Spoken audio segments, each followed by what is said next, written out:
Nah, setelah di stasiun kan suasana siang sama malam kan beda tentunya.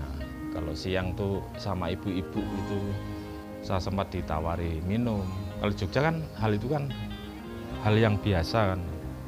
Dikasih ada makanan, dikasih makan. Keakraban itu terjadi di waktu siang. Setelah malam beda lagi.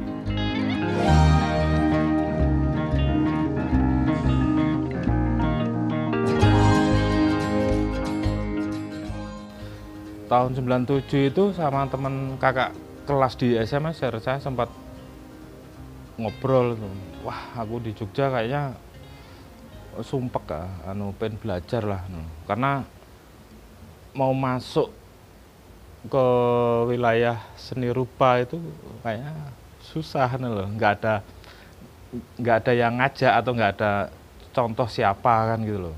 Jadi kayak udah mentok kan, dan wah ini harus pindah, kayak ikan nggak sehat ini harus pindah kali kan loh. Coba belajar lagi di mana kan. Karena antara teman-teman yang sudah lulus dari SMSR aktif pameran, diajak FKY misalkan gitu. Ada kayak acara-acara kayak gitu. Terus yang kuliah ya sibuk kuliah dengan lingkupnya gitu loh, atau komunitasnya itu loh. Ya kita jadi kayak kayak merasa nggak berguna itu loh. Jadi pelengkap aja gitu loh. Nah, itu akhirnya ke Jakarta berdua saya waktu itu. Di sana pikir saya kan bisa belajar, bisa taruhlah membantu-bantuin apalah gitu loh. Atau nggak tahu juga apa, intinya belajar lah. Ternyata kenyataannya beda. Aku ke Ancol 1 hari, 2 hari, 1 minggu mungkin masih kuat. Uang nggak ada. Udah mulai kelaparan lah. Jadi ekspektasi di Jogja sama kenyataan di Jakarta beda loh. Sinau piye yo weteng ngeleh ngene, sinau apa iki bajigur kan loh. Udah iki mau pulang nggak mungkin kan loh. Nggak mungkin, terus akhirnya malu nggak malu saya harus cari makan ini. Naluri perut lapar ya makan, bukan sinau apa. Nggak mungkin masuk. Akhirnya jalan-jalan sampai ke Pasar Senen pagi itu.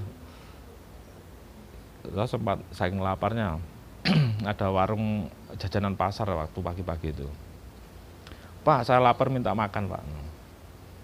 Dia tahu, kayaknya tahu lihat ekspresi saya mungkin benar-benar udah mau mati. Kasih plastik kresek itu, ambil 1, nanti minta ambil 1 tapi ambil 1 aja, terus bawa makan. Nah itu yang untuk bertahan waktu di. Setelah itu saya sempat ngobrol sama teman-teman senior yang sana, itu pengen kerja. Nah, yang ada hubungan dengan gambar kan, karena skill saya cuma gambar gitu loh. Ya udah ada 1-2 ilustrasi buku kan itu loh, buku pelajaran anak SD gitu loh. Itu dikasih, ya meskipun ongkosnya nggak seberapa tapi kan itu bisa untuk survive, untuk bertahan. Nah, mungkin hari baik gue ada informasi animasi gitu.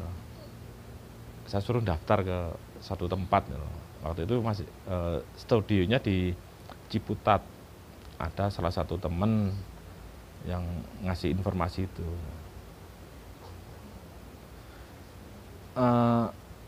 Akhirnya saya datang ke Ciputat dan daftar, dan saya mengutarakan apa yang keadaanku, kenyataan di Jakarta tuh awalnya gimana gitu. Pas yang kepala produksinya ternyata kan orang Jogja juga, kak kelas dulu juga SMSR, terus tahu lah, artinya nggak ngomong paham. Oh ini belajar terdampar di Jakarta, nggak punya pekerjaan terus bekerja. Ya udah, saya karena nggak punya kontrakan, nggak punya tempat, saya diizinkan untuk tinggal di eh, studio animasi itu, tidur di sana, terus belajar segala macam. Ya awal-awal cuman eh, animasi nggak tahu, saya sama sekali nggak tahu. Terus Pak ini gimana, saya harus kerja kan gitu loh. Sementara saya nggak punya duit sama sekali. Wah, nggak punya duit. Iya Pak, loh kamu tinggal ini mau makan apa? Ya nggak tahu kan itu loh.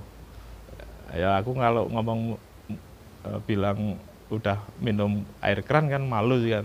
Nggak punya uang sama sekali Pak. Gimana ini ya? Ya udah terus dikasih uang 60.000, ya udah ini untuk bertahan lah. Terus mulai tanya-tanya teman sekeliling yang bisa animasi itu, mulai dari clean up, dari gambar-gambar karakter, niru-niru yang udah ada kan, niru, terus metode-metode segala macem lah.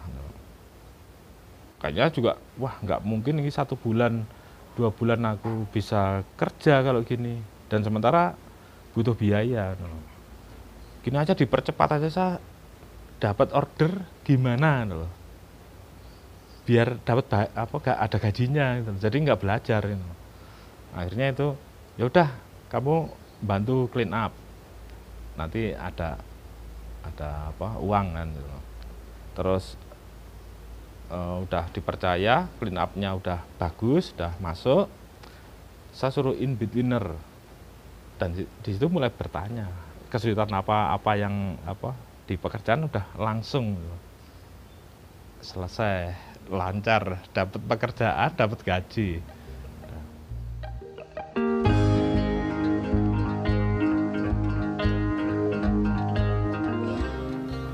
Awal mula balik Jakarta tahun 99 itu posisi krisis moneter dan kondisi tidak seperti sekarang ini, sangat kredit sekali, antara orang bingung, orang dari kondisi yang chaos kan gitu. Saya pulang dari Jakarta di stasiun Lempuyangan. Di stasiun Lempuyangan itu kondisi orang rumah kan mikirnya kan gajian, sementara mau lebaran, dan itu kondisi saya nggak megang uang sama sekali karena gaji belum turun lah. Mulai berkecamuk di antara mau balik rumah atau tidak, terus mau gimana nggak tahu. Nah, akhirnya tetap posisinya masih di stasiun, nggak berani pulang, malu. Nah di situ saya dihadapkan dengan kenyataan yang terjadi di stasiun itu. Lihat orang mudik satu keluarga, ada yang ya ekspresi orang bahagia kan, tahu kan ini pulang dengan membawa kebahagiaan atau kangen mau mudik lebaran kan gitu loh. Meskipun kondisi kredit, ada ekspresi-ekspresi itu kebaca kan gitu. Seperti kayak mau nangis sebenarnya. Saya harus pulang. Saya pulang dan bawa duit seperti apa yang dibayangkan orang-orang lain kalau bekerja merantau itu pulang bawa duit. Tapi kenyataan enggak. Di situ saya terdampar. Katakanlah terdampar gitu aja. Terbersit pikiran, aku nggak mau ke Jakarta lagi. Karena berpikirnya pengen mau ngelukis saja lah. Udah di situ karena setiap pandangan-pandangan itu selalu di hadapan kenyataan situasi stasiun itu sangat kental sekali, meskipun 2 hari 2 malam waktu di stasiun itu kepotong suara-suara lalu lalang sepur dalam kondisi perut lapar. Terus ini solusinya cuman duit kan gitu loh, dari hasil kerjaku selama ini kan. Oke, akhirnya saya dapat transferan, bisa pulang. Di situ udah mulai kayak suasana baru lagi, semangat untuk merealisasikan saya melukis. Saya di Jogja kan punya karya lagi, itu lewat situ awalnya.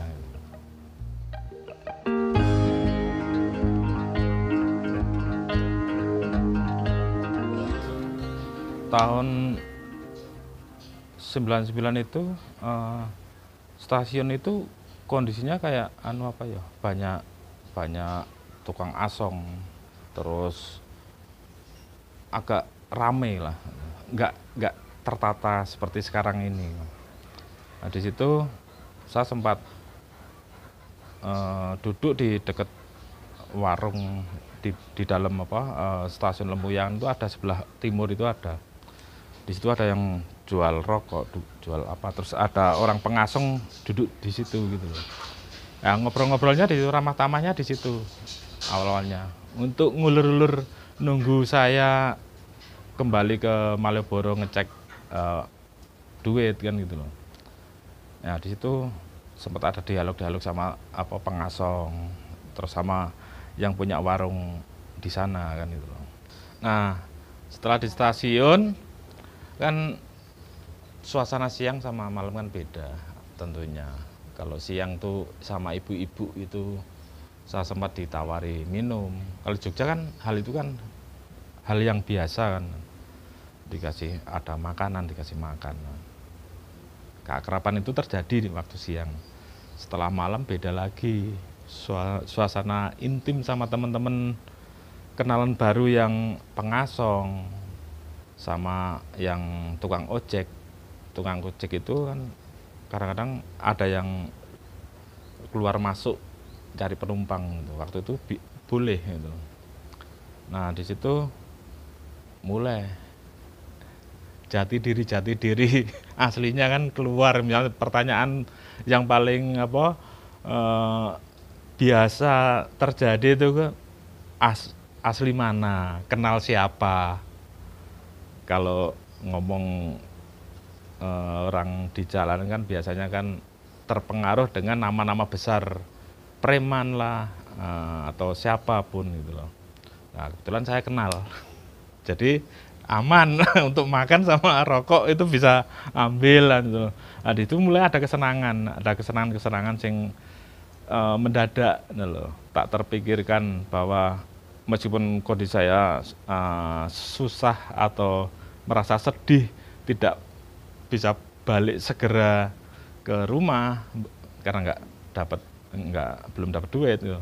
Tapi minimal di sana ada suasana yang menurut saya juga menyenangkan. Terus akhirnya satu hari berlalu sampai malam, besoknya lagi saya lebih ke ini, sambil nunggu ngecek duit lagi, udah masuk apa belum. Saya juga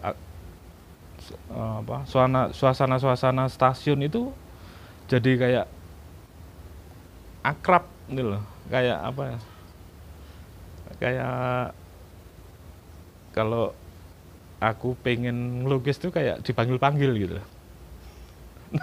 Nah, itu sampai malam dan paginya saya udah bisa pulang kan gitu.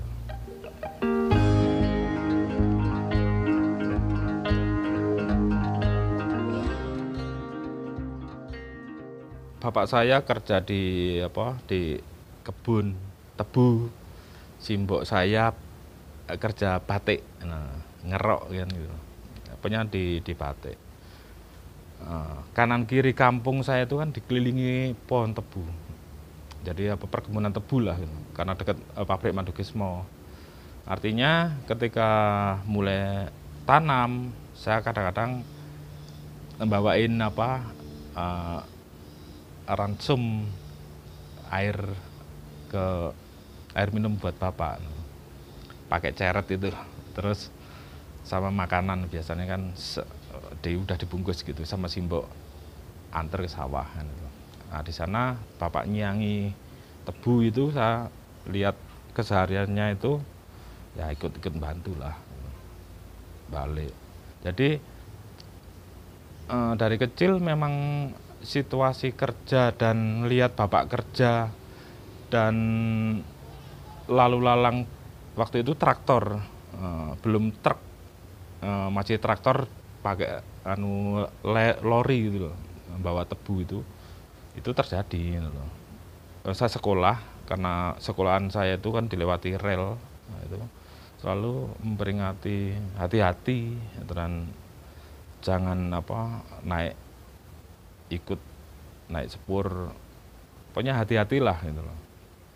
Tapi ya tetap nekat aja, tetap kadang-kadang ngikut nyengklak gitu loh. Ikut lori itu yang jemput tebu itu. Jadi itu udah terbiasa terjadi gitu loh. Ya ngelihat situasi itu jadi kayak apa ya, suasana kerja itu melekat.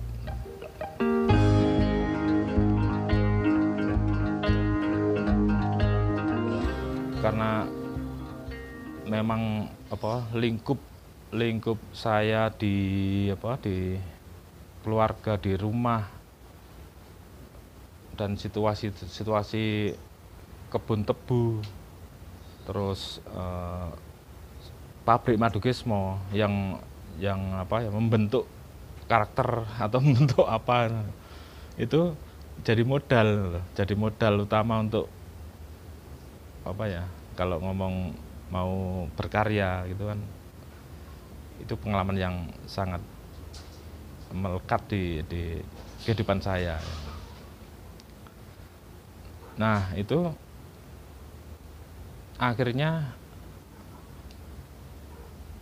pesan dari simbok untuk melukis saja, pilihannya melukis saja lah, karena udah kerja di Jakarta, udah di mana-mana, yang kayaknya lebih mantep, lebih ekspresi wajah simbok saya itu lebih tenang, lebih senang kalau saya melukis.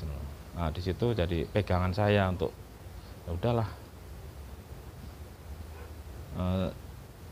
memang ada modal dari sekolah, meskipun ya nggak banyak, tapi kan itu jadi modal untuk saya untuk melukis.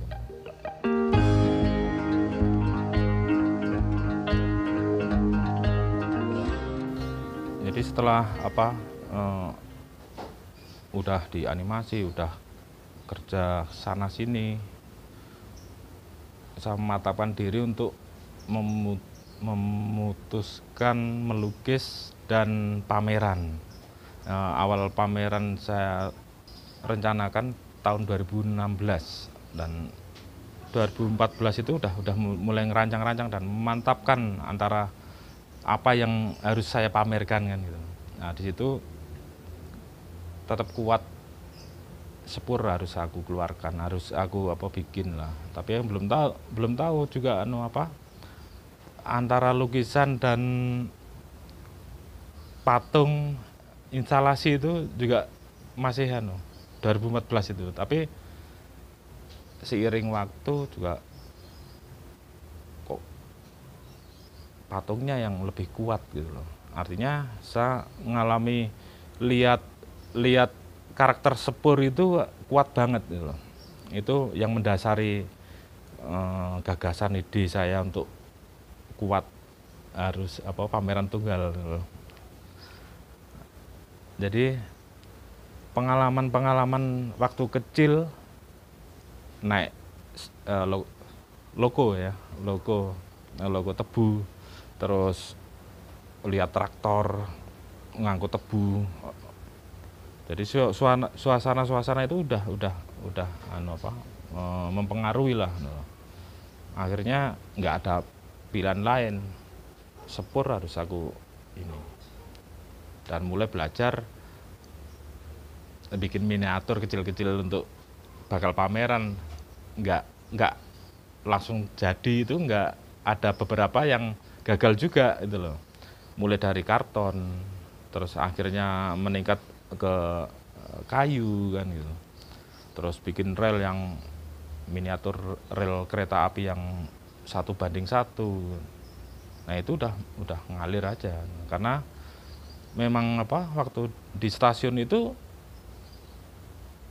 rel itu penting sekali bagi saya, dan kereta api itu jadi apa ya, jadi bagian untuk apa, waktu itu Awas Sepur, tema itu yang apa, yang jadi judul apa pamerannya.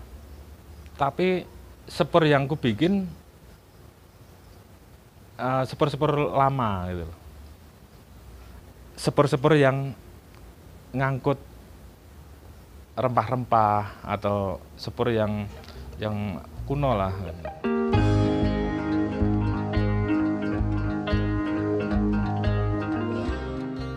Udah mulai mau pameran tunggal, jadi saya kayak presentasi, harus mengirim beberapa karya yang saya anggap udah selesai, dan itu bagian dari presentasi saya. Meskipun itu belum diputuskan mau pameran apa gitu, belum, tapi masih mengirim karya kan gitu loh. Ada truk, ada eskavator, segala macam, ada pemandangan juga. Di situ saya sempat nego, Pak, saya kayaknya tetap pengen kereta api yang saya apa pamerkan kan gitu loh. Ya sempat dilarang juga, dilarang, dan di apa, kalau nggak kereta gimana? Ya saya, wah kayaknya nggak lukisan karyanya bisa Pak, tapi kan saya tuh kayak anu ya, ada apa ya, ada pengalaman yang waktu di apa, di stasiun, terus pengalaman kecil harus aku ekspresikan di karya itu, kuat sekali gitu loh. Jadi mungkin bayangannya juga nggak cuman lukisan gitu loh. Tapi saya berpikirnya harus ada patung, ada instalasinya gitu loh. Dan bahkan sampai ke terowongan, jembatan. Itu dalam pikiran saya itu nggak tahu proses itu bagaimana secara teknis lah. Tapi saya sempat ngobrolin tentang apa, mau pameran tunggal saya itu. Akhirnya oke ini, sampai proses itu sekitar 3 tahunan lah, dan tema besarnya ya tentang rempah-rempah atau Nusantara, Indonesia lah. Ya, gitu. Di situ ada jembatan, ada saya bikin, dan setelah proses di tengah-tengahnya mulai kelihatan kan, ternyata bukan lukisan semata yang mau dipamerin, ada 3 dimensinya, lancar aja. Jadi di situ udah mulai kelancaran itu udah terasa kan gitu.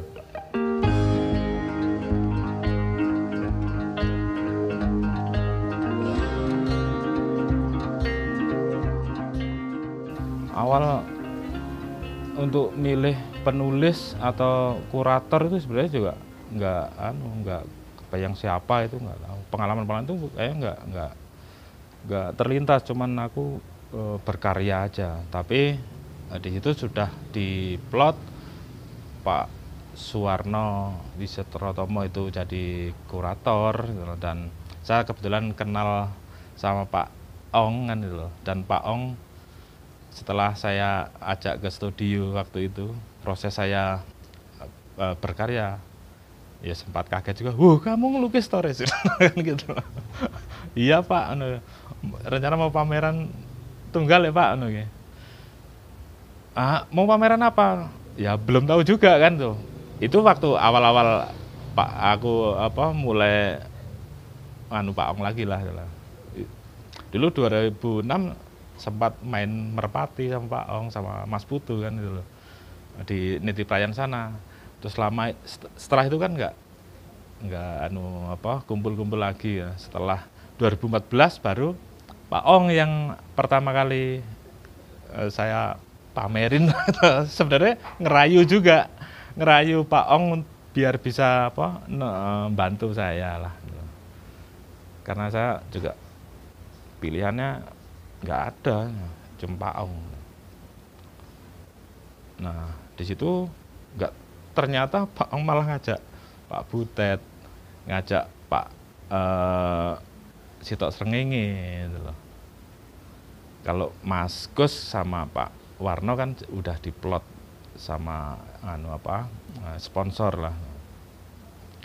Terus ada A Nurjaman, terus Mas Nasirun, Mas Budi Ubruk ikut nulis.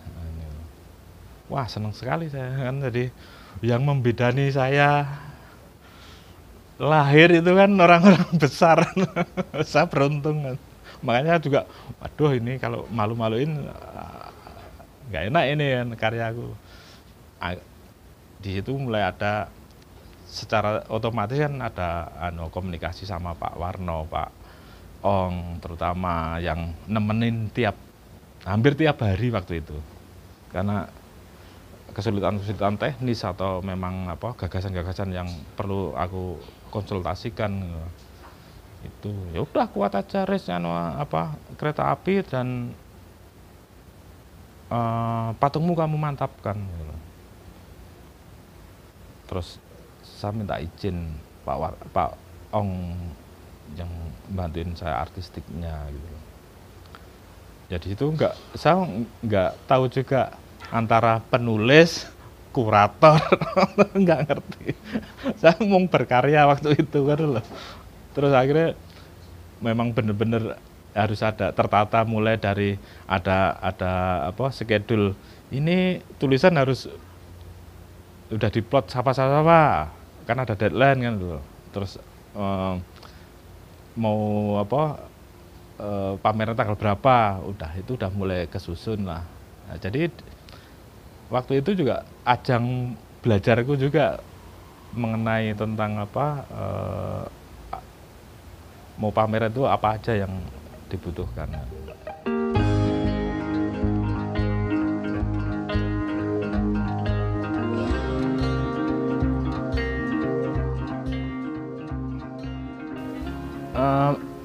Muncul Awas Sepur sebagai apa ini judul pameran saya itu kan sebenarnya saya sempat cerita tentang masa kecilku dan itu jadi pembahasan antarane Pak Ong, saya, Pak Butet, terus Pak Warno, Pak Sitok Srengenge loh. Tapi lebih ke Pak Ong kan anunya yang deket gitu. Itu saya ngusulkan revolusi awal-awal. Pak gimana Pak ketika pameran ini dijuduli revolusi, karena aku dari orang jalanan yang nggak antah berantah kayak gitu. Tapi pengen jadi seniman lah, revolusi diri gitu. Gimana Pak? Wah ini nggak kamu banget kan, anu aja lah itu Awas Sepur aja, kayak semacam kayak pesan Awas Sepur hati-hati itu. Dan itu terjadi jadi apa judul pameran, dan sampai akhir pameran pun saya disebut Resmanto Sepur. Juragan Sepur. Nah, untung untuk saya loh. Jadi efek dari judul itu sampai sekarang bisa untuk labeling lah, untuk jualan-jualan. Kalau lukisan Sepur Resmanto kan gitu loh.